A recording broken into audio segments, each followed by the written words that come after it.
Friends, మనం గతంలో చేసిన కర్మల ద్వారానే తర్వాత జన్మ నిర్ణయించబడుతుంది. మనం ఎలాంటి కర్మలు చేస్తామో అలాంటి జన్మ లభిస్తుంది. గరుడ పురాణంలో ప్రతి జీవికి పునర్జన్మ ఉంటుందని చెప్పబడింది. మనం వచ్చే జన్మలో మనిషిగా జన్మిస్తామా, లేదా జంతువుగా జన్మిస్తామా, లేదా ఏదైనా కీటకంగా జన్మిస్తామా అని తెలుసుకోవడానికి ఎంతోమంది ప్రయత్నిస్తూ ఉంటారు. ఇలాంటి ఎన్నో విషయాలు గరుడ పురాణంలో విస్తారంగా చెప్పబడ్డాయి. కొంతమంది వచ్చే జన్మలో స్త్రీలాగా జన్మిస్తామా లేదా పురుషుడిగా జన్మిస్తామా అని ఆలోచిస్తూ ఉంటారు. పుట్టిన ప్రతి మనిషి ఖచ్చితంగా ఏదో ఒక రోజు చనిపోతాడు.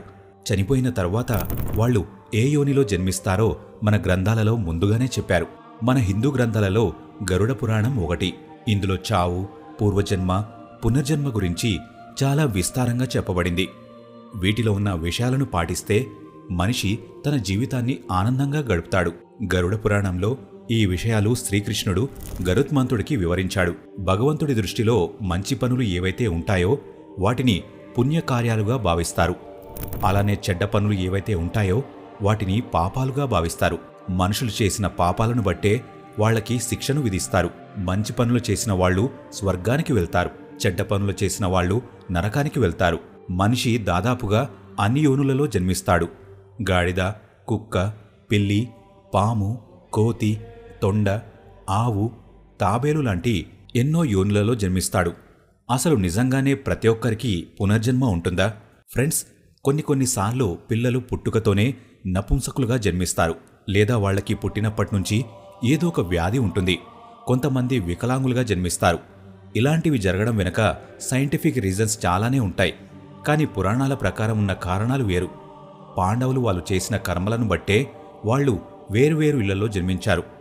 ఎప్పటివరకైతే శిశువు తల్లి గర్భంలో ఉంటుందో అప్పటి వరకు ఆ శిశువుకి గత జన్మలో జరిగిన విషయాలన్నీ గుర్తుంటాయి. అప్పుడు శిశువు చేసిన పాపాలకి ప్రాయశ్చిత్తంగా ఈ జన్మలో మంచి పనులు చేస్తానని దేవుడిని ప్రార్థిస్తుంది. కడుపులో ఉన్నప్పుడు శిశువు ఈశ్వరుడు పేరుని స్మరిస్తూనే ఉంటుంది. కానీ బయటకు రాగానే భగవంతుడు శిశువు జ్ఞాపకాలన్నింటినీ తుడిచేస్తాడు. కానీ పుట్టిన తర్వాత మనిషి మానసిక ఆనందాల కోసం దేవుడిని అస్సలు పట్టించుకోడు. అసలిప్పుడు మనం ఏ పనులు చేస్తే ఎలా పుడతామో ఇప్పుడు మాట్లాడుకుందాం. తాబేలు యోని. తల్లిదండ్రులకి కష్టాలు కలిగించేవాడు, తోడ పుట్టిన వారిని హింసించేవాడు ఖచ్చితంగా తాబేలుగా జన్మిస్తాడు. చాలాసార్లు తప్పుడు పనులు చేసేవాళ్ళు వాళ్లను ఎవరూ చూడలేదని అనుకుంటారు. కానీ పైన ఉన్న భగవంతుడు అన్నిటినీ గమనిస్తాడు. ఈ తప్పుల ప్రభావం ఈ జన్మతో పాటు తర్వాత జన్మలో కూడా ఉంటుంది. తాబేలు జీవితకాలం చాలా ఎక్కువగా ఉంటుంది. సాధారణంగా మనం 70 నుండి 80 సంవత్సరాలు జీవిస్తాం. కానీ తాబేలు ఏకంగా 200 సంవత్సరాల నుంచి 300 సంవత్సరాల వరకు జీవిస్తుంది. ఆ కాలంలో చాలా కష్టాలన్నీ ఎదుర్కొంటుంది. స్త్రీ యోని. ఒక ఆత్మపురుషుడిగా జన్మించినా లేదా స్త్రీగా జన్మించినా సరే దాని శరీరానికి తగ్గట్టు ప్రవర్తించాల్సి ఉంటుంది. శరీరం ద్వారా కర్మలు చేసే తన జన్మోద్దేశాన్ని నెరవేర్చుకుంటుంది. మంచి పనులు చేసి ముక్తి పొందడానికి అర్హత సాధిస్తుంది, లేదా చెడ్డ పనులు చేసి భవిష్యత్తును నరకంగా మార్చుకుంటుంది. స్త్రీలులాగా ఆలోచించే పురుషులు, వాళ్లలాగా ప్రవర్తించే పురుషులు వచ్చే జన్మలో స్త్రీలలాగా పుడతారు. కోతుల యోని. ఈ జన్మలో మనిషిగా పుట్టినంత మాత్రాన వచ్చే జన్మలో మనిషిగా పుట్టాలని ఏమీ లేదు. ఎవరైతే యజమానిని మోసం చేస్తారో అలాంటి వాళ్ళు కోతి యోనిలో జన్మిస్తారు. గరుడ పురాణంలో చేసిన పనులను బట్టి శిక్ష ఉంటుందని చెప్పబడింది. ఎవరైతే జంతువులను హింసిస్తారో, వాటిని వేటాడి తన కుటుంబాన్ని పోషించుకుంటారో వచ్చే జన్మలో అలాంటి కసాయివాడి చేతిలోనే చనిపోతారు. ఎవరైతే చనిపోయేటప్పుడు భగవంతుని స్మరించుకుంటారో వాళ్లకి భగవంతుడు ముక్తి మార్గాన్ని చూపిస్తాడు. అందుకనే శాస్త్రాలలో చనిపోతున్నప్పుడు శ్రీరాముణ్ణి స్మరించుకోవడం చాలా మంచిదని చెప్పారు. గాడిద యోని. గరుడ పురాణం ప్రకారం తన స్నేహితుడిని అవమానించేవాడు గాడిదలాగా జన్మిస్తాడు. గాడిదలు 25 నుంచి 30 సంవత్సరాలు బతుకుతాయి. ఒకవేళ మీరు చేసిన పాపం క్షమించదగినది అయితే మీరు గాడిద యోని నుంచి త్వరగా విముక్తి పొంది మనిషిగా జన్మిస్తారు. కుక్క యోని. ధర్మాన్ని అవమానించేవారు, పూజలు యాగాలు చేయనివారు, దేవుడి పట్ల నమ్మకం లేనివారు, ఎప్పుడూ ధర్మాన్ని వ్యతిరేకించేవారు, ఈశ్వరుణ్ణి స్మరించనివారు వచ్చే జన్మలో కుక్కగా జన్మిస్తారు. పురుగుల యోని. ఇతరులను నిందించేవారు, ఎప్పుడూ చాడీలు చెప్పేవారు వచ్చే జన్మలో కీటకంగా పురుగులుగా జన్మిస్తారు. నిజానికి పురుగుల యోని ఎలాంటి యోని అంటే మీరు ఆ యోనిలో ఎంత ప్రతిభావంతులైనా కావచ్చు, మీకు ఎప్పుడూ గౌరవం లభించదు. ఉదాహరణకి ఒక చీమ ఉందనుకోండి. చీమ చాలా కష్టపడి తన గమ్యాన్ని చేరుకుంటుంది. ఎంత కష్టపడి పనిచేసినా కానీ దానికి ఏ గుర్తింపు ఉండదు. సాలీడు పురుగు యోని. మనం మోక్షం ప్రాప్తించే వరకు ఈ భూమిలో ఏదో ఒక యోనిలో జన్మిస్తూనే ఉంటాం. కొంతమంది అప్పుగా తీసుకున్న డబ్బులను ఇవ్వలేని పరిస్థితిలో ఉంటారు. అలాంటి వాళ్ల దగ్గర నుంచి డబ్బులు లాక్కున్న వాళ్ళు సాలీడు పురుగుగా జన్మిస్తారు. వాళ్ల జీవితకాలం ఎంతవరకు ఉంటుందో అది వాళ్ళు చేసిన పనులపైన ఆధారపడి ఉంటుంది. చిలుక యోని. ఎవరైతే గత జన్మలో దొంగతనాలు ఎక్కువగా చేశారో వాళ్లు జీవితాంతం పంజరంలో ఉండే చిలుక యోనిలో జన్మిస్తారు. ఎలుక యోని. ఒకవేళ చేసిన దొంగతనం పెద్దది అయితే, క్షమించరానిది అయితే వాళ్ళు ఎలుక యోనిలో జన్మిస్తారు. గుడ్లగూబ యోని.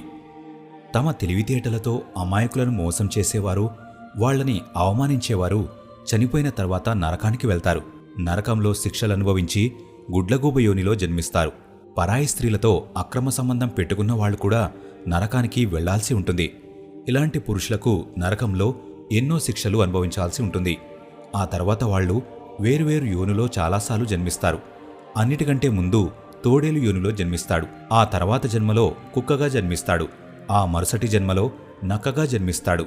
ఆ తర్వాత గాడిద, కాకి, కొంగగా జన్మిస్తాడు. వివిధ రకాల యోనులలో కష్టాలు అనుభవించిన తర్వాత ఆత్మ మళ్లీ మనిషి యోనిలో జన్మిస్తుంది. అలానే పెళ్లైన మహిళ వేరొక పురుషుడితో సంబంధం పెట్టుకుంటే నరకం అనుభవించిన తర్వాత వచ్చే జన్మలో బల్లిలాగా, పాములాగా, గబ్బిలంలాగా జన్మిస్తారు. కాని ఎవరైతే స్త్రీలపై అత్యాచారం చేస్తారో వాళ్లు ఎన్నో రకాల యోనులలో కష్టాలు అనుభవించిన తర్వాత మనిషిగా జన్మిస్తారు. అది కూడా నపుంసకుడిలాగా జన్మిస్తారు. ఫ్రెండ్స్, గొంతులో సరస్వతీమాత నిలయంగా ఉంటుందని అంటూ ఉంటారు.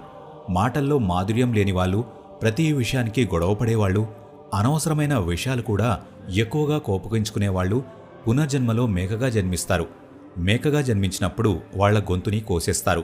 ఎవరైతే స్త్రీలను చంపేస్తారో లేదా కడుపులో ఉన్న బిడ్డలను చంపేస్తారో వాళ్లు వచ్చే జన్మలో వ్యాధులతో జన్మిస్తారు. ఎవరైతే తన తోడబుట్టిన వారిని, పెద్దవాళ్లని అవమానిస్తారో, సమాజంలో వాళ్ల గౌరవాన్ని కించపరుస్తారో వాళ్లు కొంగలాగా జన్మిస్తారు. దీని జీవితకాలం 10 సంవత్సరాలు ఉంటుంది. ఆ 10 సంవత్సరాల వరకు ఎన్నో కష్టాలు అనుభవిస్తుంది. ఆ తర్వాత అతనికి మనిషి యోని ప్రాప్తిస్తుంది.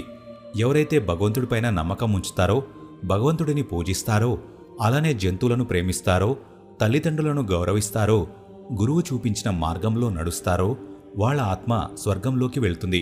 ఆ తర్వాత వాళ్లకి ముక్తి ప్రాప్తిస్తుంది. మాంసం తినేవాళ్లు వచ్చే జన్మలో వికలాంగులుగా జన్మిస్తారు. మందు తాగేవాళ్లు వచ్చే జన్మలో పొట్ట వ్యాధులతో జన్మిస్తారు. రుచికరమైన ఆహారాన్ని పంచుకోకుండా ఒక్కడే తినేవాడు వచ్చే జన్మలో గొంతు సమస్యలతో జన్మిస్తాడు. అపవిత్ర దానాలు చేసేవారు కుష్ఠరోగులుగా జన్మిస్తారు. ఫ్రెండ్స్, ఈ విషయాలన్నీ తెలిసిన తర్వాత మీకు ఒక సందేహం వచ్చే ఉంటుంది. అదేంటంటే, పాపాలు చేసిన తర్వాత నరకంలో శిక్షలు అనుభవించినప్పటికీ వచ్చే జన్మలో మళ్లీ ఎందుకు శిక్షలు అనుభవించాల్సి వస్తుంది? మనకెందుకు మనిషి జన్మ దొరకదని మీరందరూ ఆలోచిస్తూ ఉండవచ్చు. దీనికి సమాధానం గరుడ పురాణంలో శ్రీకృష్ణుడు గరుత్మంతుడితో చెప్పాడు. మనుషులు ఎన్నో పాపాలు చేస్తున్నారు. ఆత్మ వాటికి తగ్గట్టుగా నరకంలో శిక్ష అనుభవిస్తుంది. అయినా కూడా వచ్చే జన్మలో చేసిన పాపాలకు శిక్ష అనుభవించాల్సి ఉంటుంది.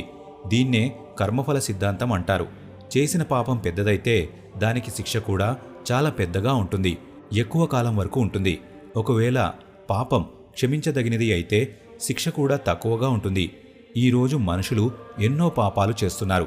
అందుకే నరకంలో శిక్షను అనుభవించిన తర్వాత కూడా భూమి మీద మళ్లీ శిక్ష అనుభవిస్తున్నారు. ఫ్రెండ్స్, మీరు మళ్లీ మనిషి యోనిలో జన్మించాలనుకుంటున్నారా? లేకపోతే ఈ యోని చక్రం నుంచి బయటపడి ముక్తి పొందాలనుకుంటున్నారా? ఈ జీవన చక్రం నుంచి ముక్తి పొందాలంటే మంచి పనులు చేసి ఈశ్వరుని పట్ల భక్తి కలిగి ఉండండి.